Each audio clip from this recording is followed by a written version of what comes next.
move to a later start time in 2017. And in the meantime, I think we are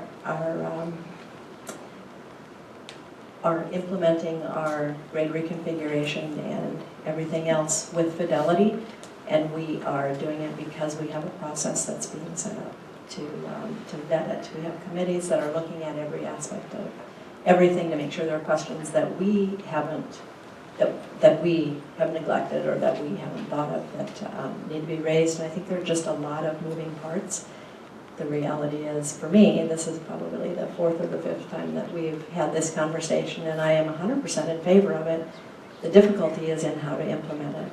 And the opportunity that I see and the excitement that I feel is that I think that we really do have a legitimate opportunity to with fidelity and with thoughtfulness and with communication, roll this out in a way that will, unlike districts surrounding us, will work, that we don't have to take it back. And that's my goal and my intent. So the obstacles that I see are the same ones that I have, that we've seen for many years. I think that transportation is built around the programs and the activities that we offer. I think that we've seen in our community that there is a high level of desire for access to high-level courses, which we see in the Freshman Academy and the number of people that we bus for that particular thing.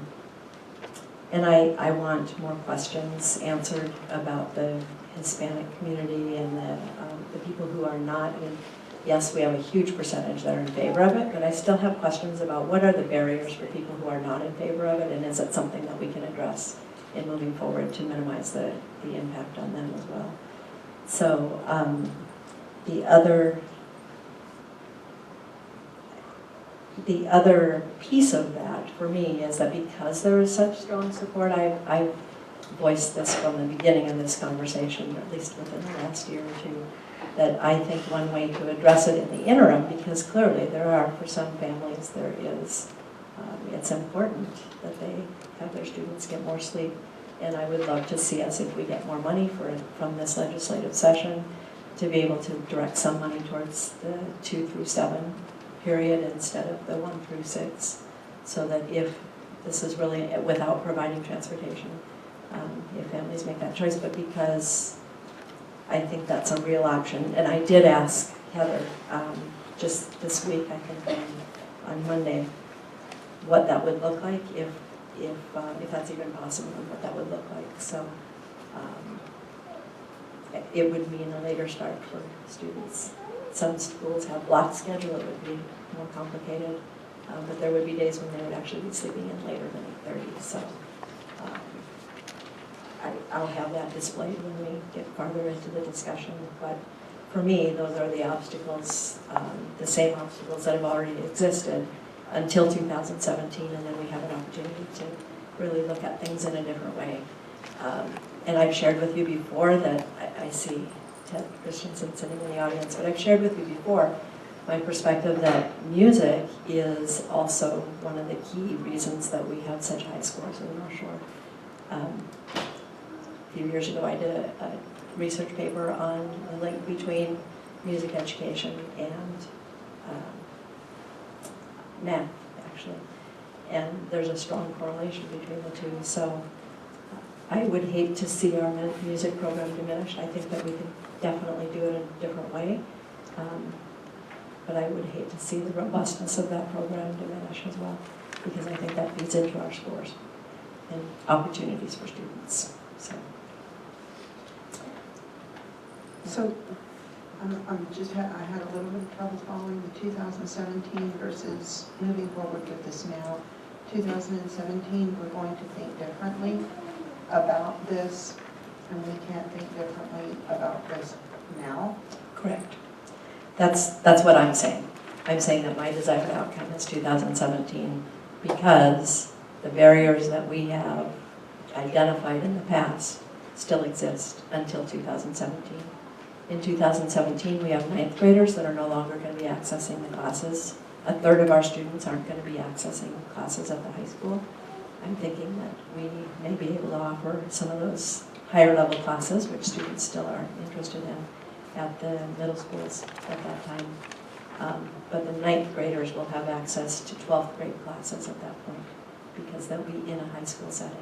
So things change. We have to look at buses in a different way at that time anyway because we're moving the boundaries and we're just kind of, the major changes taking place at that time. So you feel it's more convenient to put it there? As No, opposed to now? I'm saying that from my perspective, the greatest opportunity for success to implement it with fidelity and with as many questions answered and as many barriers removed for people as possible is 2017. So, I keep hearing fidelity. What do y'all mean by fidelity? I mean that all of the questions that could be raised are raised and answered, that all of the, that as much attention and a forethought is put into it as we are putting into grade reconfiguration.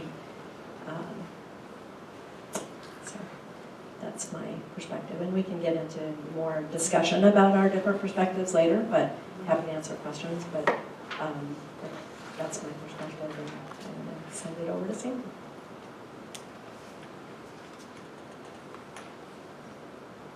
So, I guess what I will do is answer question 3 in relationship to the answer I gave in question 2, since they're related. And what my desired outcome was that we finally moved to the how conversation, that we stop talking about whether, but get to how we're going to do that. And I think the opportunities is that we have a lot of information, we're all on the same page on the weather, and so I think we bring a lot of different perspectives on some of the different problems that are going to get raised by moving things to a later start time. But I think a genuine cohesiveness within the board in working towards dealing with those problems. I think the obstacles are the obstacles that we've had, and as I spent the time over break dealing with my own personal frustration that we're here again, is that we get fixated on an odd number, either a date or a time, and then when the wall approaches us because there's a problem, then we stop working on it. We go, oh, there's a problem, and then we're done. And then we come back at it again. And oh, that problem that was there the last time we tried to talk about it, it's still there.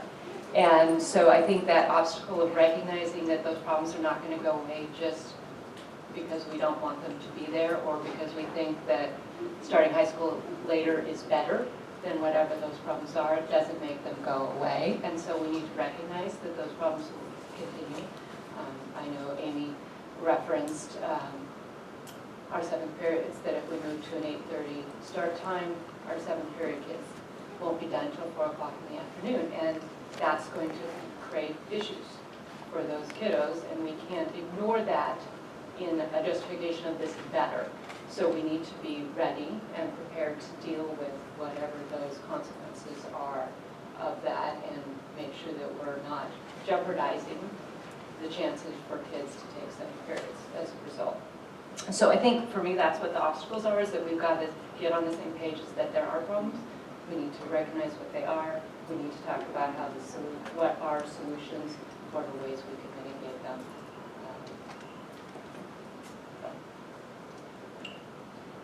I'm beyond thrilled to hear you say that, because at first I didn't know what you were talking about, but because it really isn't our job, correct, but we do stop at any kind of anything, go, oh, can't do that, and the conversation has dropped off year after year after year. And that's a major part of my frustration with this entire conversation. This has been the right thing to do for kids all along. Study-wise, now doctors are telling us this is the right thing to do for kids.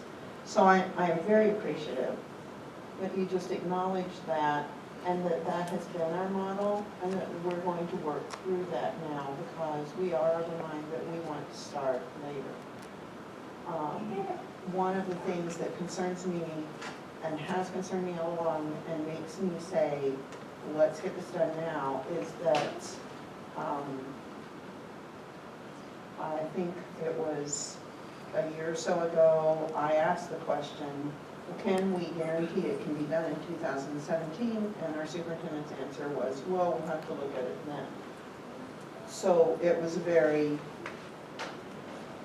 non-committal answer. And my concern is that there will always be something to study or figure out the best way to do.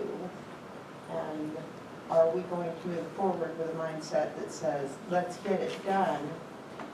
And I would even say, you know, I'm certainly not saying that this is an easy task that we're setting for district to tackle. And I would think that for it to be well done in a timely manner, I would even be open to the suggestion that we have a conversation about some compensation for the superintendent and makes it happen quickly in a really good way.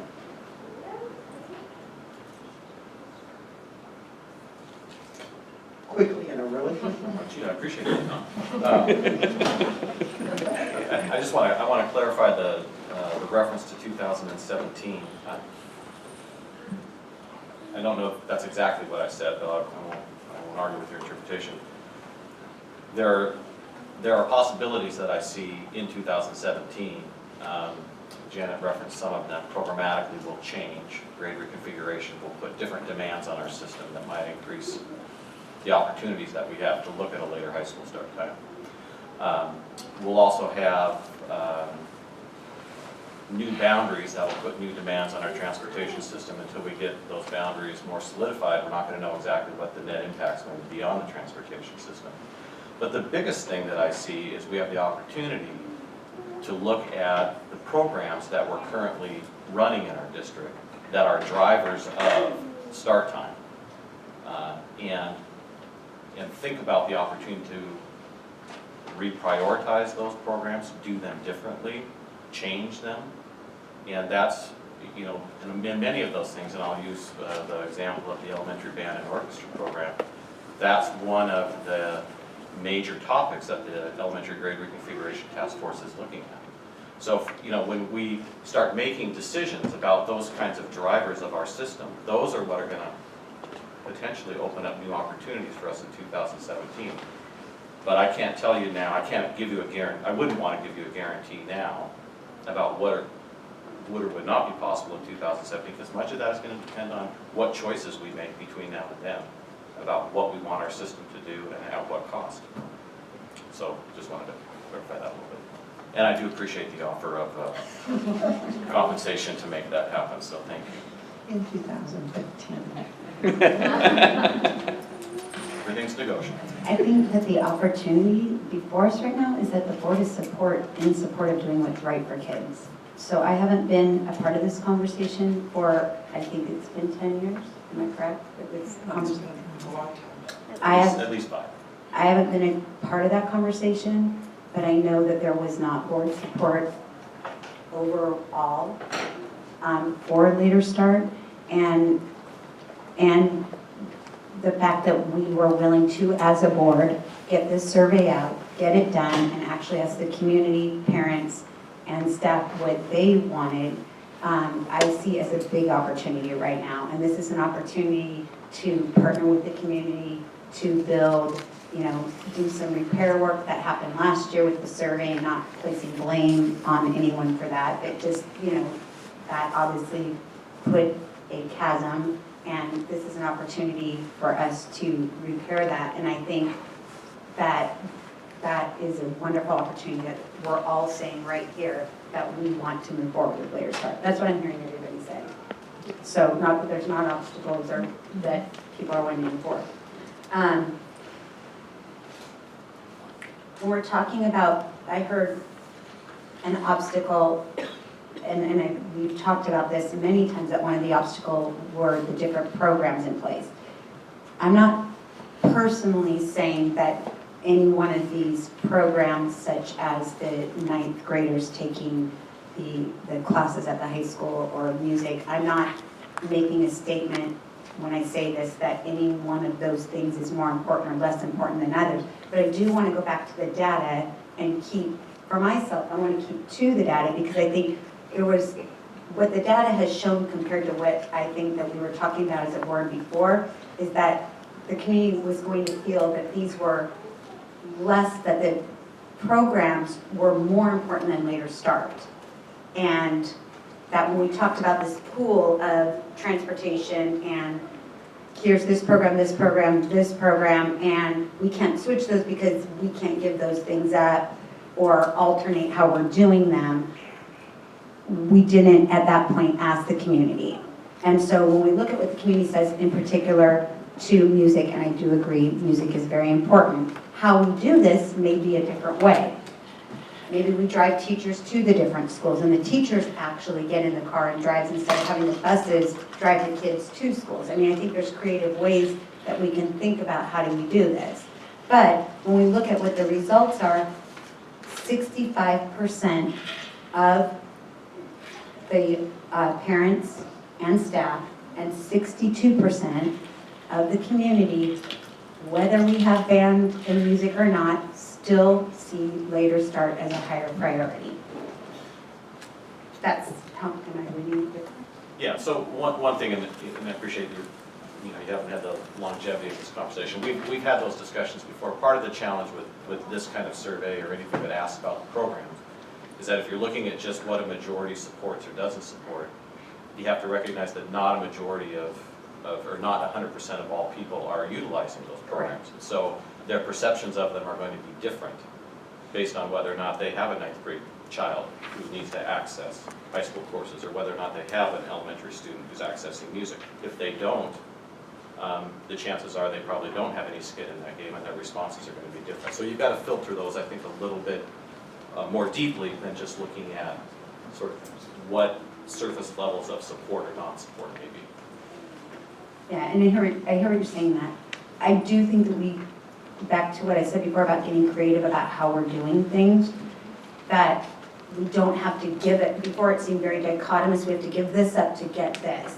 And we might have to do that with certain things, but there might be other creative ways, like driving, having teachers drive to different schools versus transporting kids to a school, where we can do this. And that's just one idea. There's probably 1,000 different ways of doing something. And I think where one of the challenges has been articulating what's the greatest driver, what's more important than a lot of important things. And from my perspective, if the desire of the board, the sentiment of the board is somehow we need to find a way towards a later high school start time, which is definitely what I'm hearing, then we need to do the work behind the scenes at the programmatic level to say, okay, well, how do we adapt? How do we innovate? How do we change or modify these other important things in our system to make that happen? But I think what we've got stuck on at this point is getting to a place where that is the articulated driver Right. for where we want to go. And then everything else becomes subordinate to that. Everything else becomes in service to achieving that end. And so I think that's where the frustration, I think, has been over the last several years. And I hear what you're saying, Sandy. Let's get to the how, and I agree. I 100% agree with you. I'm thrilled that we can get to the how now. So I think I hear the frustration when you're talking, but I think, and what you're saying is correct, but we haven't been able to get to the how yet. We had to have consensus that we were even willing to do this before we got to how are we going to do it. Actually, I'm going to disagree with you on that. Having been on the board, there was consensus. This was something we wanted to do. But what happened was we kept having these either-or conversations. Music or later high school start time. 8:30 or nothing. This year or nothing. And that's what my frustration is, that we keep having these either-or, and we never stop and say, is there any, is there a possibility? Why does that, and then we stop having the conversation once we hit that wall. So I'm going to just respectfully disagree and say there was consensus on the board, but we kept hitting a wall and then stopped working. We're actually not working at all. So when I came on, so we'll have to agree to disagree, so when I came on, I don't feel there was. But regardless, starting in 2015, and there might have been prior to me. Even when you Well, were I on, think there was. Sandy and I will both say that we were in full support of later start.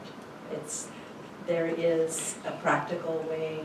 We were not able to get beyond the practical way to implement it before 2017. And for us, I mean, I think we've said this during study sessions. For us, the important piece that we were missing was the survey data.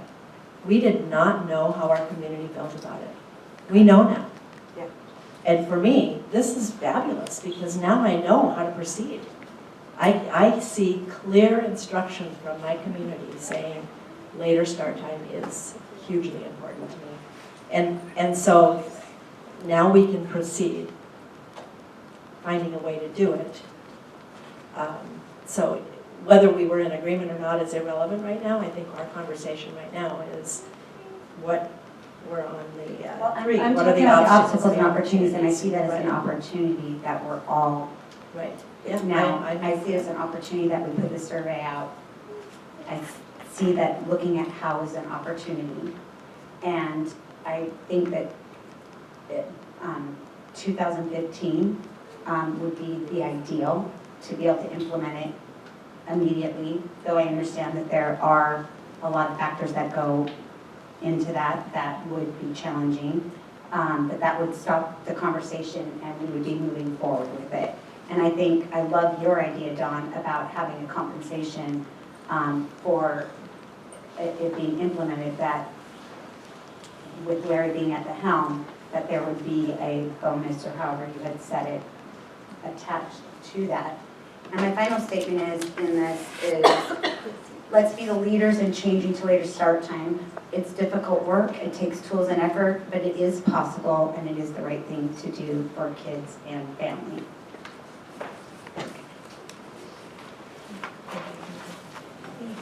So, having the luxury of going last, I'm going to rephrase my response to obstacles and opportunities. I think I have to say I agree with Kimberly. I don't know if there was much momentum before we got the survey going.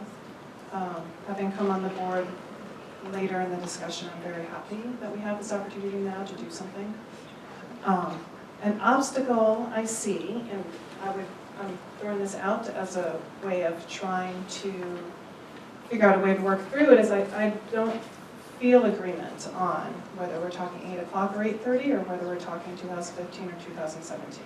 And I'd like to further, two other piggybacks to that is, I like the and discussion.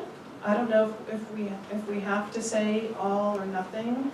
You know, if we're talking, let's say 2016, just because it's Switzerland, we haven't thrown it out yet. Saying 2016, why can't we ask for intermediate steps in before that? Why can't we say, okay, well, if we're not gonna, again, not saying this is absolute truth, but just saying we can't get 60 buses by this fall, why can we implement 2nd through 7th period options by this fall? Can we shift another 10 minutes, move the system another 10 minutes by this fall? Are there other things we can do before we get to the point where we can do a dramatic shift? So I would like to throw out that idea as an opportunity is to explore the and idea. And just one more thing, if I have to say, and again, I'm 1 of 5, my new favorite phrase, but I'm a little hesitant the 8 o'clock through 8:30 discussion, because 8 o'clock was definitely the winner of the survey. And if the community's frustration with us in the past is that we have not taken into account feedback from the community in the past, I think that's just something we should discuss. And if we decide to do 8:30, because 8:30 was definitely very clear from the pediatrics reports, but in terms of understanding families and their impacts on their schedule, I think it's something we should just talk about if that's not the direction we're going to go. I just wanted to give the numbers for people who are sitting out Yeah, here. so When you're looking at 18, Q18. When you're looking at 18, we asked 4 different times. So we asked 7:20, 7:45, 8, 8:30.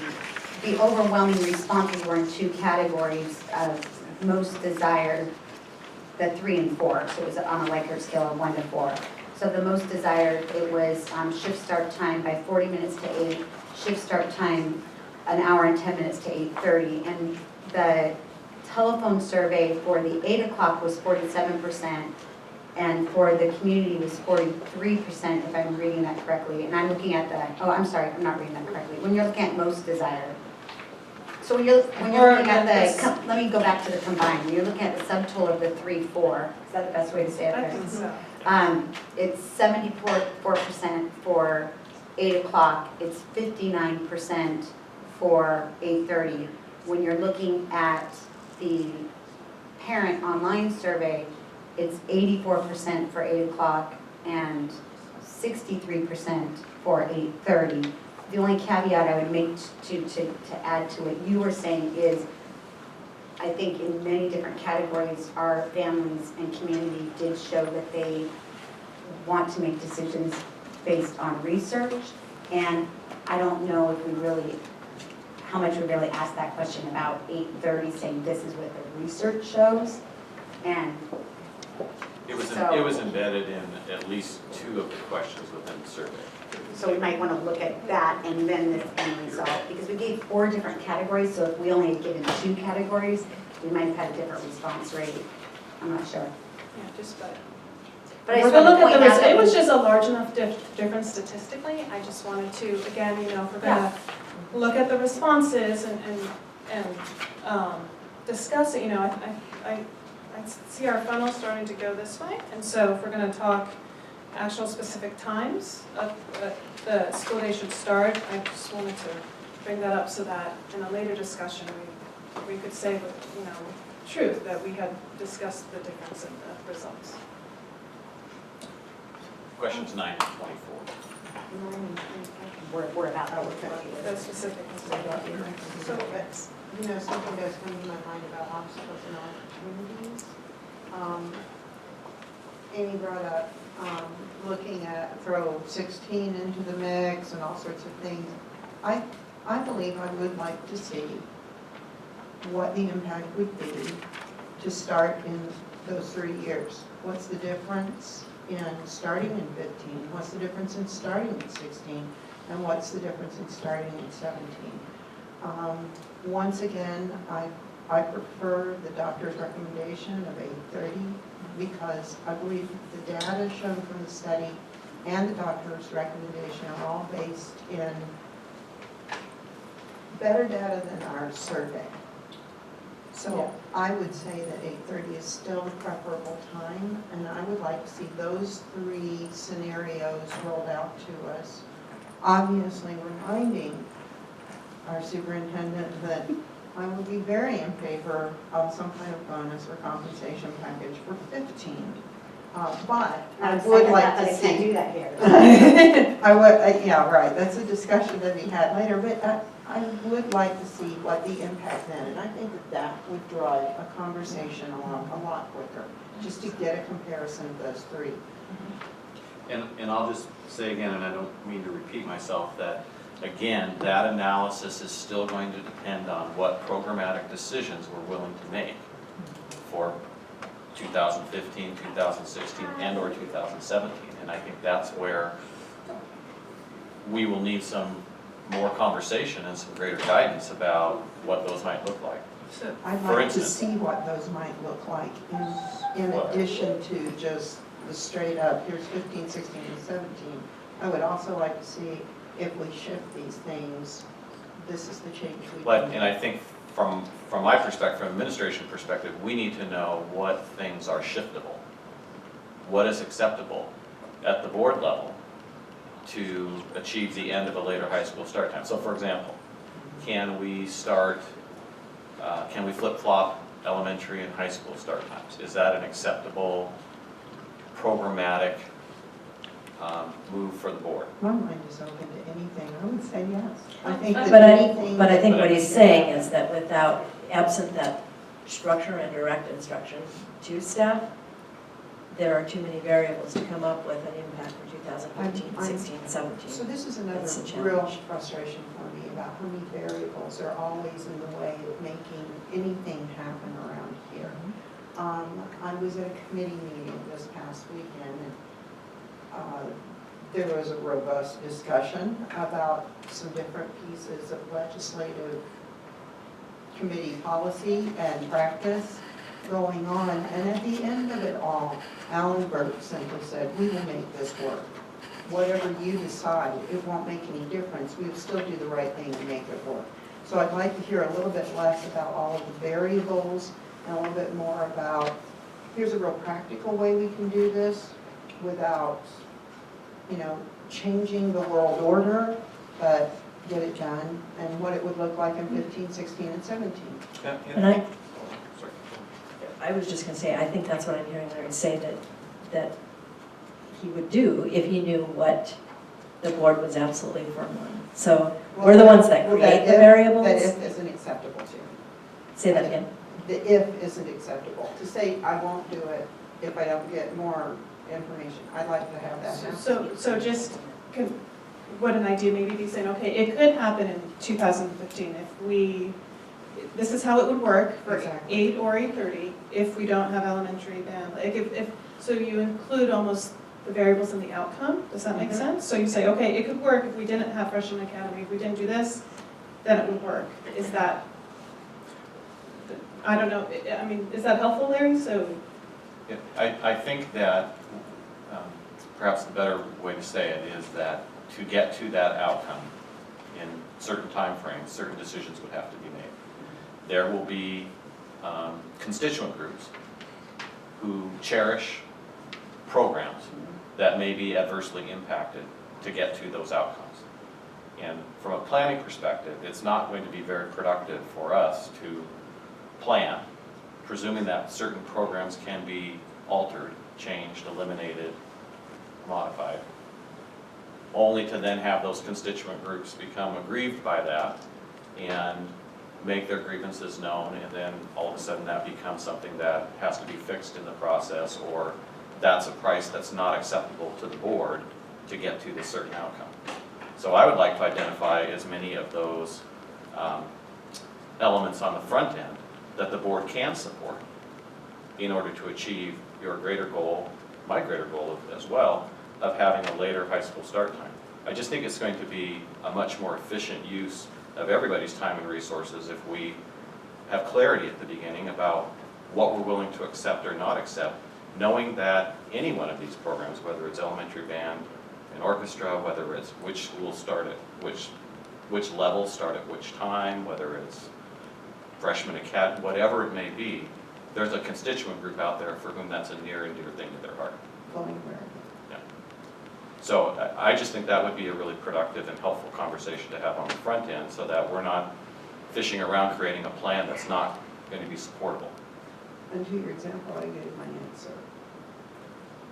I haven't heard other board members give their answer to that example on flipping elementary and high school.